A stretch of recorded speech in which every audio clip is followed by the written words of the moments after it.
Hey all, Dan here. Welcome back to another video album review here at Nine Circles. It's been a little while for us. We hope everyone's staying safe out there. Hope you're looking out for those around you. We are coming back in a big way here, though. We have a real handful of an album to discuss today.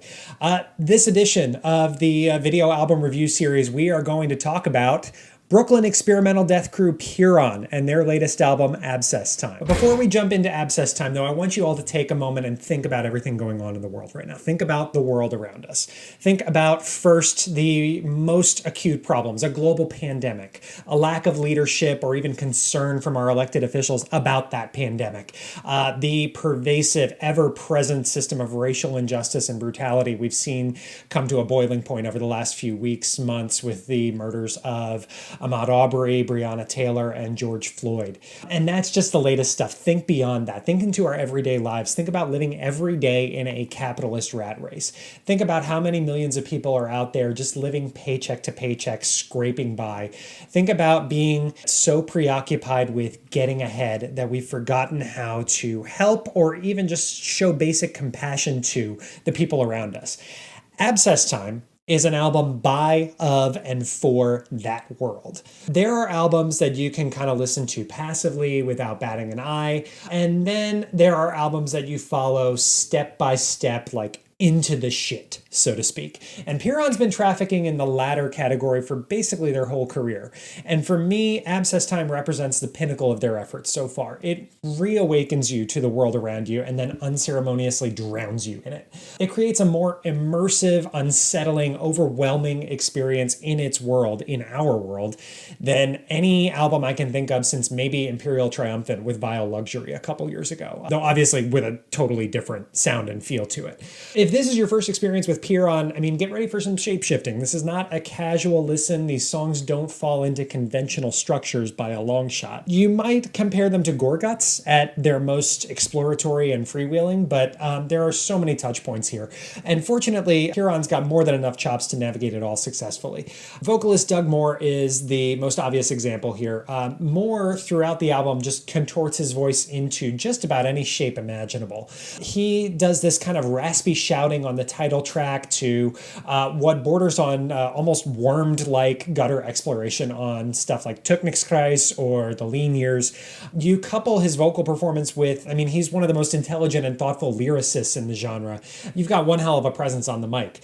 But then, you know, there's guitarist Dylan DeLella, who matches him pretty much step for step here. He's got riff after meaty riff of brutal dissonance. I don't know how he does it. I'm not a good guitar player, but it sounds at times like he's just putting just a couple fingers worth of pressure onto a whammy bar. Not so much as to create like a dive bomb effect, but just enough so that when you hear his chord shapes, you think something doesn't sound right there.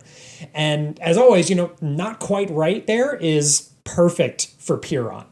What sounds off to conventional ears fits their hunter's stew perfectly. Then you get bassist Eric Malave? I don't know. Sorry, Eric. I don't know how you pronounce your name. And then drummer Steve Schwegler. They hold things down rhythmically, just with this mechanical precision. It just adds to the chaos and the cacophony here. And then tying it all together is Uber producer Colin Marston, who we know from Gorguts, from Dysrhythmia, from Behold the Octopus, from basically production on every metal band in existence, it feels like. Marston has worked with Pyrrhon on every release of theirs so far, so it's fair to say he gets them. And, you know, once again, he just puts the finishing touches on the band's coat of paint and just vaults them over the top. I mean, it's wonderful. I don't want to mistake you, though. I don't want you to think it's all just a bludgeoning. I mean, the bludgeoning is part of it. It's a big deal. But, you know, another key part of why Abscess Time works so well is that there's more than just heaviness creating tension here. The band uses, you know, for example, ominous sound clips from movies like Taxi Driver or Network. Then, you know, you get the album, the longest track, Cost of Living. They dial back the intensity for about 3/4 of the song. It's like an 8.5-minute song, and for roughly 6 minutes of it, it's a slow burn. There's not much tempo. There's not much attack, so to speak, but it builds this sense of dread. And it also creates a natural ending point for the side A of the album, if you will. A bit later on, we get Solastalgia. Now, if you look up the word Solastalgia on Google, you'll find it refers to the existential dread associated with environmental change. And so accordingly, the band spends the full 4 minutes or so here just channeling that dread. They do so through just eerie ambiance. You get a little bit of an echoed growl here. You get a flicker of Schwegler's hi-hat cymbals over there. It's the least ostensibly heavy moment on Abscess Time, and yet it's almost certainly one of the hardest hitting moments on the album. It's incredible. In short, the despair around us takes on many forms. And so too does Pyrrhon's latest depiction of it. I mean, Moore has described the album as being like watching the human world slowly slide toward collapse while you're too busy to survive until the next day to do anything about it. And basically, I completely agree. This is not an album I think I could just throw on for the hell of it. I almost dread doing so. You definitely need to be in a particular headspace to fully appreciate the inner workings here. And I almost need a break from metal for a bit after listening to it over and over again, trying to dissect it for this review. But all that said, it's an incredibly impressive piece of work, and I respect the band immensely for it. If you can find your way into that headspace, I think it's worth giving a try. That's an incredible listen. So, Abscess Time comes out this Friday, June 26th on Willowtip Records. You can pre-order it now on Bandcamp from pyrrhonband.bandcamp.com.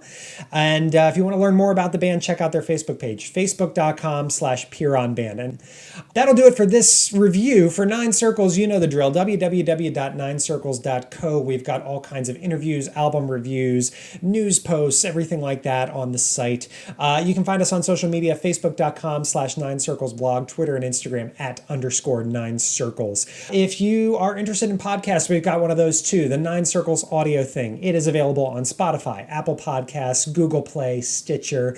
Name a podcast hosting service and we're on it.